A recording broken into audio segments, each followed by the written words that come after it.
మాజీ మంత్రి బాలినేని శ్రీనివాసరెడ్డి ప్రకాశం జిల్లా రాజకీయాల్లో చక్రం తిప్పిన నేత. ఒంగోలు ఎమ్మెల్యేగా 5 సార్లు గెలిచిన ఆ కీలక నేత మొన్నటి ఎన్నికలే తనకి చివరి ఎన్నికలని ప్రకటించారు. అయితే ఇప్పుడు అటు వైసీపీ అధ్యక్షుడు తీసుకుంటున్న నిర్ణయాలు, ఇటు ఒంగోలులో తనపై వస్తున్న ఆరోపణలతో తాను రాజకీయాల్లోనే ఉంటానని ప్రకటించారు. జిల్లా వైసీపీ అధ్యక్ష పదవి చెవిరెడ్డికి కట్టబెడతారన్న ప్రచారంపై ఆయన తనదైన స్టైల్లో రియాక్ట్ అయ్యారు. చెవిరెడ్డికి పార్టీ పగ్గాలిస్తే తన దారి తాను చూసుకుంటానంటూ పార్టీ వర్గాల్లో కలకలం రేపారు.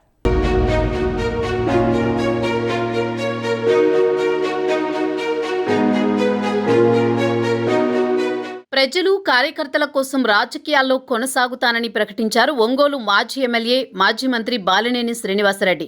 వాస్తవానికి మొన్నటి ఎన్నికలే తనకు చివరివని ప్రకటించారాయన.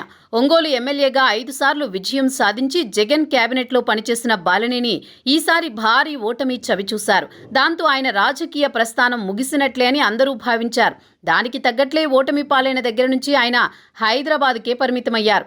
ఆ క్రమంలో ఆయనపై ఒంగోలులో ప్రత్యర్థులు అవినీతి ఆరోపణలు గుప్పించి పార్టీ మారబోతున్నారని ప్రచారం నిర్వహించారు. వాటన్నింటినీ ఖండిస్తూ ఆయన తన నిర్ణయం ప్రకటించారు. ఇలాంటి పరిస్థితుల్లో జిల్లా పార్టీ బాధ్యతలను ఎంపీగా ఓటమి పాలైన చెవిరెడ్డి భాస్కర్ రెడ్డికి కట్టబెడతారన్న ప్రచారం మొదలైంది. దాంతో జిల్లా వైసీపీ శ్రేణుల్లో తీవ్ర గందరగోళం కనిపిస్తోంది. జిల్లా నేతలను కించపరిచేలా అధినేత జగన్ నిర్ణయాలు తీసుకుంటున్నారనే అసంతృప్తి నేతల్లో ఉంది. తాజాగా చెవిరెడ్డి భాస్కర్ రెడ్డిని జిల్లా అధ్యక్షుడిగా పెట్టాలనే నిర్ణయాన్ని జిల్లాలో ముఖ్య నేతలు తెలియజేశారట.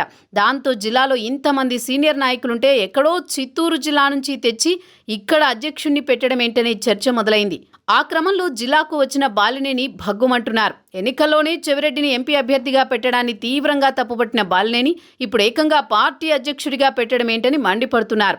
చెవిరెడ్డి వల్లే ఎన్నికల్లో నష్టపోయామనే భావనలో ఉన్న బాలినేని జగన్ నిర్ణయాల పట్ల అసంతృప్తిగానే కనిపిస్తున్నారు. అదే జరిగితే తాను పార్టీకి రాజీనామా చేస్తానని బాలినేని తన సన్నిహితుల వద్ద చెప్పినట్టు సమాచారం.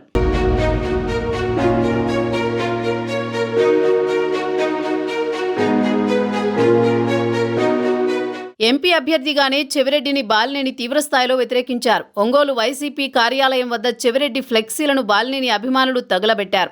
అయితే తప్పనిసరి పరిస్థితుల్లో జగన్ నిర్ణయాన్ని బాలినేని గౌరవించి చెవిరెడ్డికి మద్దతివ్వాల్సి వచ్చింది.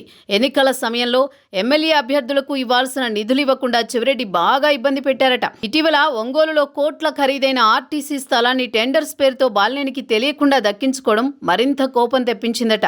టీడీపీ అధికారంలోకి వచ్చి చెవిరెడ్డి వ్యవహారం బయటపెట్టడంతో బాలినేని షాక్ అయ్యారట. అలాంటి చెవిరెడ్డికి ప్రకాశం జిల్లా వైసీపీ పగ్గాలు అప్పగిస్తే రేపు జిల్లాలో ముఖం ఎలా చూపించాలని సన్నిహితులతో అంటున్నారట.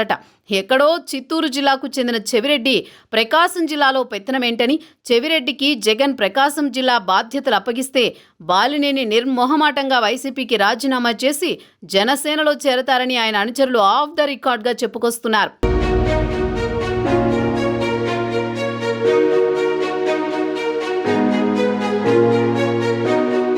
ఎన్నికల ఫలితాలు వచ్చాక బాలినేని జగన్ను ఇప్పటి వరకు కలవలేదు. అధికారంలో ఉన్నప్పుడు అపాయింట్మెంట్లు ఇవ్వకుండా తన మంత్రి పదవి మధ్యలో తీసేసి అనేక అవమానాలకు గురిచేశాడని జగన్పై బాలినేనికి కోపం ఉందంటున్నారు. చెవిరెడ్డి విషయంలో జగన్ నిర్ణయంపై ఆయన తీవ్ర ఆగ్రహంతో ఉన్నారట. ప్రకాశం జిల్లా బాధ్యతలు జిల్లాకు చెందిన వ్యక్తులకు ఇవ్వాలని సజ్జల రామకృష్ణారెడ్డికి బాలినేని చెప్పారట. చెవిరెడ్డి గివిరెడ్డి పేర్లొస్తే జిల్లాలో తీవ్ర పరిణామాలుంటాయని బాలినేని సజ్జలకు చెప్పడంతో చెవిరెడ్డి పేరు ప్రస్తుతానికి పెండింగ్లో పెట్టారంటున్నారు. 2014 సార్వత్రిక ఎన్నికలలో వైసీపీ ఓడిపోయాక ప్రకాశం జిల్లాలో పార్టీ పరిస్థితి ఆందోళనకరంగా మారింది. పార్టీ నుంచి గెలిచిన ఎమ్మెల్యేలు తెలుగుదేశంలో చేరడంతో వైసీపీ ఉంటుందా లేదా అనే చర్చ సాగింది. కొద్ది రోజుల తర్వాత బాలినేని జిల్లా అధ్యక్షుడిగా పగ్గాలు చేపట్టారు. పార్టీని మళ్లీ బలోపేతం చేశారు. ఎన్నికల నాటికి వైసీపీ పుంజుకుంది. 2019 సార్వత్రిక ఎన్నికలలో ఉమ్మడి ప్రకాశంలో 12కి 8 స్థానాలు వైసీపీ గెలుచుకుంది.